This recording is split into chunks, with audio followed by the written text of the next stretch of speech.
RJD जो है एक पोस्टर जारी करती है, एक साइड मेढक है, दूसरी तरफ जो है प्रधानमंत्री मोदी की तस्वीर है। वो बता रहे हैं कि चुनावी साल है, चुनावी मेढक लगातार बिहार आ रहा है। आप लोगों के दिमाग में सिर्फ चुनाव ही दिखता है, ऐसी बात है नहीं। बिहार को जो है नीतीश कुमार नहीं चला रहे हैं, भैया पार्टी चला रहे चुप रहना सीखे तो ज्यादा बेहतर होगा। हैं। जिस तरीके से रेल चलाया जा रहा है, वोट दे रहे हैं बिहार के लोग और विकास पा रहे हैं गुजरात के लोग। ये लोग उसी के लायक हैं, उससे ज्यादा कुछ नहीं कर सकते हैं ये, और पूरी बिहार जानती है। बगल में राज्यपाल का घर है, नीतीश कुमार का घर है और पॉश इलाका है, लेकिन फिर भी ऐसी घटनाएं हो रही हैं। जहां तक गोली चलने की बात है, जरूर उनके ही लोग कोई होंगे जो गोली चलाने वाले लोग होंगे, क्योंकि ये आदत उनकी ही है, उनके ही दल के लोगों की, दूसरे किसी की नहीं। वो नीतीश कुमार के खिलाफ जो है एक लॉ एंड ऑर्डर की स्थिति जो खराब हुई है, उसको लेकर मुखर रूप से बोलेंगे। लगातार नीतीश कुमार को घेर रहे हैं। पूरी बिहार हंसेगी, इतनी जोर से हंसेगी कि पूरी दुनिया सुनेगी कि आरजेडी वाले लॉ एंड ऑर्डर के बारे में बात कर रहे हैं। सर, बिहार में जमाई आयोग की काफी चर्चा है। किसको बनाया जाता है वहां, कोई मंत्री किसको बनाया जाता है? पहले परिवार, जरा तुलना कीजिए इस बात को। राबड़ी जी ही सबसे काबिल थी उस समय। आईना आप दिखाइएगा, हमको बताइएगा तो हम भी आपको आईना दिखाएंगे, छोड़ेंगे नहीं। उपेंद्र कुशवाहा, जीतन राम मांझी और चिराग पासवान लगातार जो है कई जो है दर्जनों सीटों की मांग कर रहे हैं। इसको लेकर लगता है कि कई पेच फंसेंगे एनडीए में। पनोरमा ग्रुप, जो सोचता है वो करता है। नमस्कार, आप देख रहे हैं न्यूज हाट। मैं ही कुमोद कुमार। प्रधानमंत्री चौथी बार जो है 2025 में बिहार के दौरे पे आ रहे हैं और हजारों करोड़ की सौगात देने वाले हैं। आपको बता दें कि प्रधानमंत्री मोदी सबसे पहले भागलपुर आते हैं, उसके बाद जो है जो चौथी बार यात्रा है उनकी, वो सिवान में होने वाले हैं। इसको लेकर हम ज़्यादा बातचीत करेंगे सीतामढ़ी से जेडीयू सांसद देवेश चंद्र ठाकुर से। सर, प्रधानमंत्री मोदी लगातार जो है चुनावी साल में लगातार वो बिहार का दौरा कर रहे हैं, इसके क्या मायने?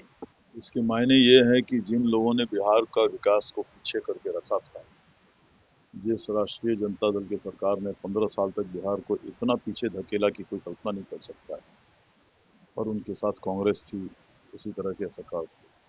तो जो बैकलॉग है विकास का, वहां पर हर बार वो आते हैं तो 5,000, 10,000, 20,000 करोड़ का कुछ न कुछ सौगात दे जाते हैं बिहार को। ये हम लोगों के लिए बहुत सौभाग्य की बात है। मैं तो समझता हूँ कि जो पहलगाम में घिनौना काम किया पाकिस्तानी आतंकियों ने, उसके बाद भी अगर उसकी बात सबसे पहले माननीय प्रधानमंत्री जी ने प्रतिक्रिया देने के लिए अगर कोई स्थान चुना तो बिहार था, झंझारपुर था। आप बोल रहे हैं झंझारपुर, आप उसके बाद की बात कर रहे हैं, इसलिए कि आप लोगों के दिमाग में सिर्फ चुनाव ही दिखता है, ऐसी बात है नहीं। बिहार उनके दिल में है, स्थान में है, और बिहार में भारतीय जनता पार्टी और नीतीश कुमार ने मिलकर पिछले 20 साल से शासन किया है। 2 बार राष्ट्रीय जनता दल के साथ चले गए, गलती से चले गए, वो गलती हुई हम लोगों से। लेकिन अब वो भारतीय जनता पार्टी ने देखा है कि जितना विकास, और आपने देखा हर बार वो आते हैं तो 10-20 हजार करोड़ का सौगात दे जाते हैं। तो सीमांत का भी दौरा इसके बाद फिर होगा, निश्चित रूप से होगा। क्या दिक्कत है, आ जाए। जो पिछड़ा राज्य है उसका अगर बैकलॉग खत्म होता है, इससे बड़ा क्या हो सकता है? आरजेडी जो है एक पोस्टर जारी करती है, एक साइड मेढक है, दूसरी तरफ जो है प्रधानमंत्री मोदी की तस्वीर है। वो बता रहे हैं कि चुनावी साल है, चुनावी मेढक लगातार बिहार आ रहा है। आरजेडी लगातार इस तरह की बात। ठीक है, वो आरजेडी के जो ये बातें, इनकी ये प्रतिक्रिया देने लायक लोग भी नहीं है, न इनकी बातें हैं कोई प्रतिक्रिया देने लायक।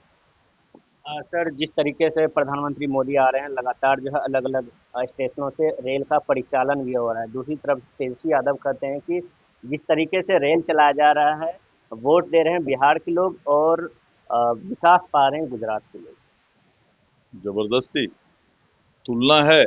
आपने 15 साल, तेजस्वी छोटे भाई ही मानता हूं मैं उनको, कोई हर्जा नहीं है, नौजवान लोग हैं, और वो उस समय बहुत बच्चे थे जब उनके परिवार का शासन था पूरे बिहार में।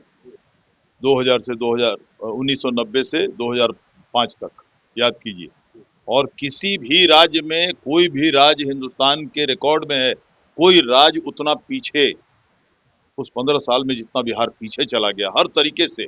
सिर्फ आर्थिक रूप से नहीं, हर मामले में, सामाजिक रूप से, आर्थिक रूप से, कानून व्यवस्था, चरमराया हुआ कानून व्यवस्था, पूरी बदनामी पूरे बिहार की। यहाँ तक कि हाई कोर्ट ने टिप्पणी कर दी कि साहब, यहाँ यहाँ शासन नहीं चल रहा है, यहाँ सरकार नहीं चल रही है, बिहार में जंगल राज चल रहा है। पूरे देश ने उस 15 साल के काला अध्याय को देखा हुआ है। इसलिए ये लोग उसी के लायक हैं, उससे ज्यादा कुछ नहीं कर सकते हैं ये, और पूरी बिहार जानती है। तो हमारा सौभाग्य है कि आदरणीय नीतीश कुमार के नेतृत्व में बिहार की सरकार पिछले 20 साल से काम कर रही है। बीजेपी हमारे साथ है, विकास का दौर चल रहा है। माननीय प्रधानमंत्री को करोड़ों धन्यवाद है कि वो बार बार आ रहे हैं, तो हम कहेंगे 100 बार आए। वो जितने बार आएंगे बिहार को और सौगात मिलेगा। हम तो चाहेंगे कोई भी जो बिहार को चाहने वाला आदमी होगा, बिहार से प्रेम करने वाला आदमी होगा, कहेगा हाँ माननीय प्रधानमंत्री आ रहे हैं और अगर हमको कुछ दे के जा रहे हैं और बार बार वो दे रहे हैं, बुराई क्या है उसमें, अच्छी बात है। हम तो बहुत खुश हैं उसके लिए। सर, तेजस्वी यादव अभी ट्वीट करते हैं, वो बोल रहे हैं कि प्रधानमंत्री मोदी के आने से पटना में फिर से हमारे घर के आसपास जो है गोलीबारी हुई है। अभी उन्होंने ट्वीट किया है कि उन्होंने कहा है कि बगल में राज्यपाल का घर है, नीतीश कुमार का घर है और पॉश इलाका है, लेकिन फिर भी ऐसी घटनाएं हो रही हैं। लगातार वो मुख्यमंत्री के स्वास्थ्य के ऊपर सवाल खड़े कर रहे स्वास्थ्य के ऊपर सबके सवाल किए जाते हैं, उनके परिवार के लोगों पर भी स्वास्थ्य के सवाल खड़े किए जाते थे, इसमें कोई बात नहीं। लेकिन जहां तक गोली चलने की बात है, जरूर उनके ही लोग कोई होंगे जो गोली चलाने वाले लोग होंगे, क्योंकि ये आदत उनकी ही है, उनके ही दल के लोगों की, दूसरे किसी की नहीं। सर, बिहार में अक्टूबर नवंबर महीने में चुनाव होने हैं, लेकिन महागठबंधन की जो चौथी बैठक है वो हुई और वहाँ प्रस्ताव पास किया जाता है कि महागठबंधन के जितने घटक दल हैं वो नीतीश कुमार के खिलाफ जो है एक लॉ एंड ऑर्डर की स्थिति जो खराब हुई है उसको लेकर मुखर रूप से बोलेंगे, लगातार नीतीश कुमार को घेर रहे हैं। वो मुंह लगातार बोलेंगे तो सुनेगा कौन, सुनेगा कौन। लॉ एंड ऑर्डर के बारे में अगर राष्ट्रीय जनता दल बोले, आदरणीय तेजस्वी जी बोले, या आरजेडी के कोई भी बड़े नेता, छोटे नेता कोई भी बोले, पूरी बिहार हंसेगी। इतनी जोर से हंसेगी कि पूरी दुनिया सुनेगी कि आरजेडी वाले लॉ एंड ऑर्डर के बारे में बात कर रहे हैं। कोई चिंता की बात नहीं।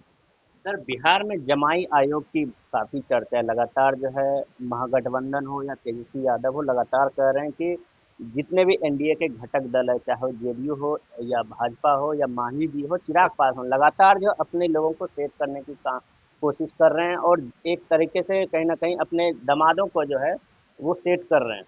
लगातार उन्होंने आरजेडी ये बात कहे तो सबसे पहले तो आपको हंसना चाहिए। जेल हुआ आदरणीय लालू प्रसाद यादव जी को, मुख्यमंत्री कौन बन गया? आदरणीय राबड़ी जी बन गई। पूरा तो परिवार कौन वहां लड़ा, कौन लोकसभा लड़ रहा है पटना से बार बार? किसको बनाया जाता है वहां? कोई मंत्री किसको बनाया जाता है? पहले परिवार, सिर्फ परिवार, सिर्फ परिवार, सिर्फ परिवार, और उसके बाद ही कोई आता है। इन लोगों को ये बोलने का हक है। जमाई आयोग, मैंने सुना कि कहीं किसी हमारे और भी बातें सुनी थी उसके बारे में। संजय झा के बारे में भी बोल माननीय संजय झा के बाल बच्चों के बारे में बात की। शर्म आनी चाहिए इन लोगों को। किसी की बाल बच्ची दुनिया की सबसे अच्छे संस्था से पढ़ाई लिखाई करके आती है, प्रशिक्षण पाने के लिए अगर सुप्रीम कोर्ट में उन्हें मिलता है, उनको कोई किसी चीज की कोई जरूरत नहीं है, लेकिन अगर प्रशिक्षण करने के लिए दिया जाता है तो उस पर आप आपत्ति जताते हैं। वो अगर सुप्रीम कोर्ट में लॉयर बन के बिहार के सरकार की तरफ से अगर ये होती हैं, और मैंने सुना है कि सबसे अच्छे संस्था से आई पढ़ के वो अमेरिका से, और वो हार्वर्ड से आई। हार्वर्ड से आई हैं, और आप इस पर आपत्ति जताते हैं और आप पूरे बिहार राज्य को आप दे देते हैं आदरणीय राबड़ी जी के हाथ में। जरा तुलना कीजिए इस बात को। राबड़ी जी ही सबसे काबिल थी उस समय सरकार चलाने के लिए। क्या शैक्षणिक योग्यता थी, क्या अनुभव था, क्या था? बोलना नहीं चाहिए, मुझे खराब लगता है। ये बड़े लोग हैं, कुछ भी हो, आखिर हमारे बिहार के लोग हैं, हमें ये बोलना अच्छा नहीं लगता है, लेकिन आप जब बोलिएगा तो आपको भी सुनना ही पड़ेगा। आईना आप दिखाइएगा, हमको बताइएगा तो हम भी आपको आईना दिखाएंगे, छोड़ेंगे नहीं। सर, लगातार जो है नीतीश कुमार के बेटे निशांत कुमार के आने की चर्चा है, लेकिन लगातार महागठबंधन और तेजस्वी यादव कह रहे हैं कि एक बिहार को जो है नीतीश कुमार नहीं चला रहे हैं, भैया पार्टी चला रहे हैं। हम भी कहते हैं कि यहाँ पे आरजेडी ने कभी अपना शासन चलाया नहीं। पूरे भ्रष्टाचार से लिप्त, अपराध में लिप्त सारे लोगों ने सरकार उसको चलाया। ये क्यों बोलते हैं? जितना कम बोलेंगे उतना इनकी अपनी जो है छवि शायद थोड़ी, जो थोड़ी बहुत एक आध इंच कहीं बची हुई है तो बचेगी। चुप रहना सीखे तो ज्यादा बेहतर होगा। सर, एनडीए के घटक दल चिराग पासवान आरा पहुंचते हैं, वहां रैली करते हैं और वहां से ऐलान करते हैं कि बिहार के 243 सीट पे जो है हम चुनाव लड़ेंगे, लेकिन वो फिर अपनी बात से मुकर जाते हैं कि हम एनडीए के साथ लड़ेंगे, लेकिन सीट शेयरिंग को बात को लेकर कहीं ना कहीं बात अटक रही है और लगातार उपेंद्र कुशवाहा, जीतन राम मांझी और चिराग पासवान लगातार जो है कई जो है दर्जनों सीटों की मांग कर रहे हैं। इसको लेकर लगता है कि कई पेच फंसेंगे एनडीए में। कहीं कोई पेंच नहीं फंसेगा, कहीं कोई पेंच नहीं फंसना है। आप देख लीजिएगा, लोकसभा में कोई पेंच फंसा क्या? लोकसभा में कहीं कोई पेंच फंसा? तो याद है आपको एक भी पेंच कहीं फंसा? चुनाव से पहले हर आदमी को हक है जी। सबसे ज्यादा सीट मांगने का। किसको नहीं हक है?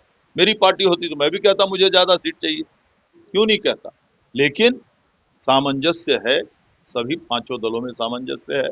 जो जहां के लिए उपयुक्त कैंडिडेट होंगे, जिनके जीतने की सबसे ज्यादा संभावना होगी, सब लोग मिलके जाकर पूरा जो है सो अभूतपूर्व रिकॉर्ड बनाएंगे इस बार जीत की हम लोग पूरे बिहार में। तो कहीं आप कोई समस्या, कहीं कोई समस्या नहीं।